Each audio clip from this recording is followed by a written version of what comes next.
కొట్టాలా పట్టపల్లి లక్ష్మీ నరసింహస్వామి ఆశీస్సులతో సురికి సురేందర్ రెడ్డి గారు ఏఎస్పీ గారు హుజూర్ నగర్ సాకేత్ రెడ్డి గారు సాయిగా రెడ్డి గారు హుజూర్ నగర్ మండలం సూర్యాపేట జిల్లా తెలంగాణ రాష్ట్రం వారు 3,30,000 రెడీగా ఉండాలి.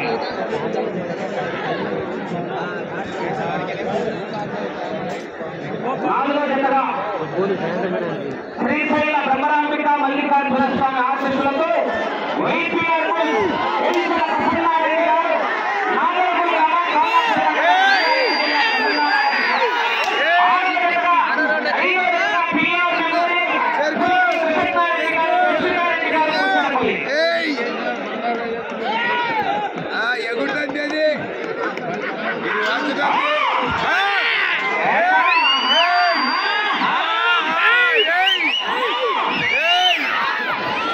Thank you.